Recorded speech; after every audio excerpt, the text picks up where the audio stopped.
Alors voilà, mise en route de la pompe. Il y a quoi? Il y a une dizaine de minutes à peu près.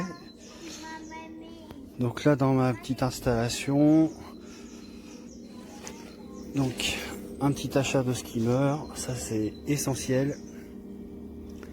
On voit bien le petit tourbillon qui se crée et on voit que les petites cochonneries, vous voyez, hop, si je la mets là, elle se fait automatiquement aspirer. Ça tombe dans le skimmer. Hop, voilà, on voit l'aspiration.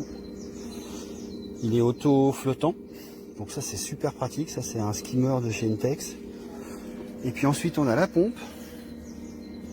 Voilà, mise en route de la pompe. Il y a quoi? Il y a 15 minutes à peu près. Alors pour l'instant je suis en tuyau en 32, mais c'est prévu de passer en tuyau 38, ça sera plus pratique. Et puis du coup, installation, il veut bien le pré-filtre travailler.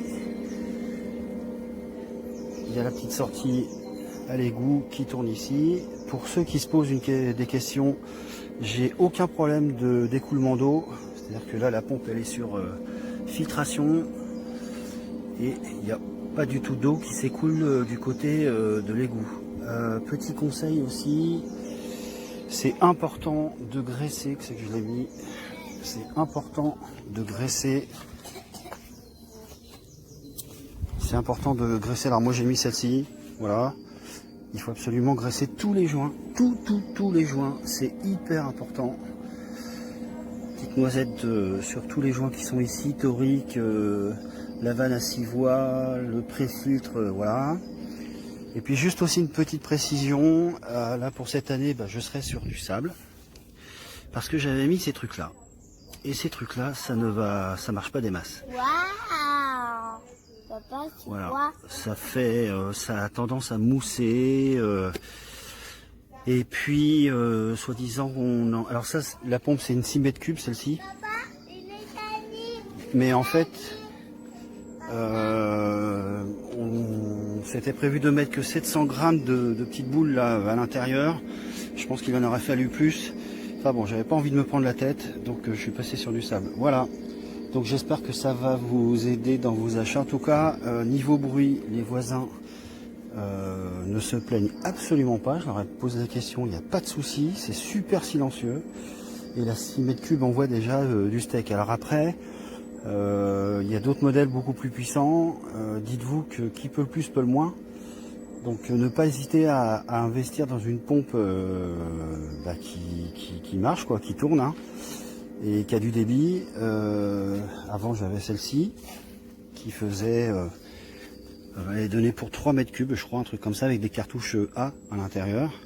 Donc ça a fait un peu le job pendant un certain temps. Bon là elle arrive un peu en fin de vie, c'est sa 3e année. Donc là je suis passé sur celle-ci. Voilà. Encore 2-3 heures de filtration et puis on va essayer d'en profiter.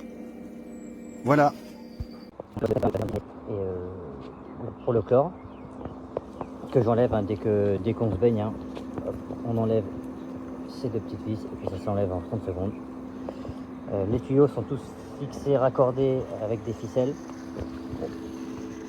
Ça permet de maintenir les tuyaux à bonne hauteur en gardant à peu près un niveau relativement correct. Et j'ai fabriqué avec que du bois de récup. J'ai dû acheter 15 € de tasseau. À tout casser, tout le reste c'est des vis, du bois de palette que j'ai récupéré. De charnière, c'est à 4 € la charnière. Avec la pompe dedans. Ici un ancien rideau de douche découpé. Donc ça fait le travail, hein, ça permet de laisser quand même respirer la pompe, mais l'eau ne s'infiltre pas.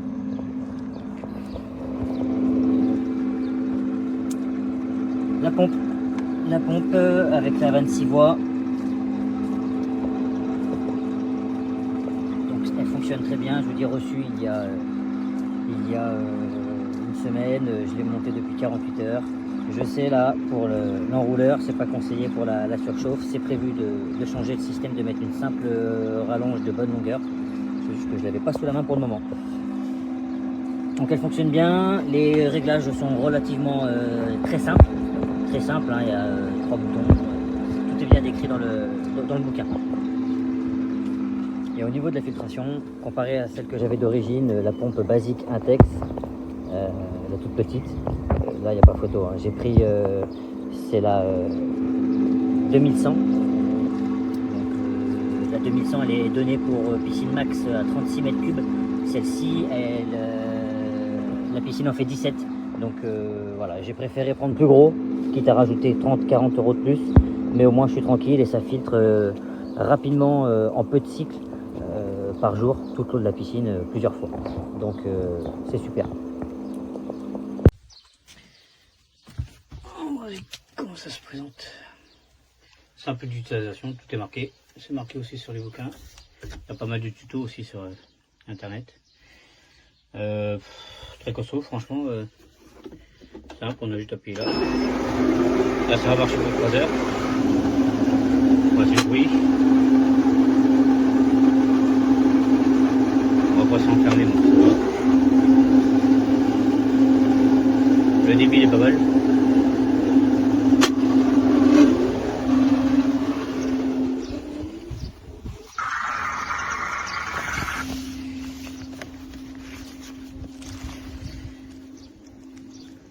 On voit beaucoup et voilà, ça débute pas mal.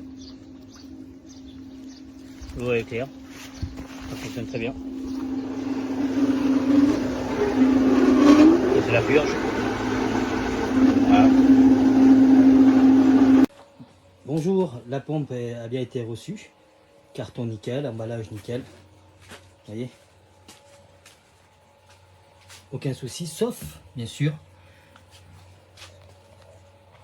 Là c'est nickel, là tout fonctionne, tout a l'air bien, sauf un petit souci. En le déballant, j'ai bien vu que c'était cassé. Voilà, c'est dommage parce que tout le reste avait l'air à peu près bien.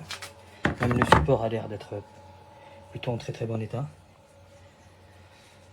C'est pas la première vidéo où je vois ça et je voulais vérifier pour être sûr que j'ai pas le même problème, mais malheureusement j'ai le même problème. Vous voyez, puis bien jusqu'au bout. Dommage, vraiment dommage.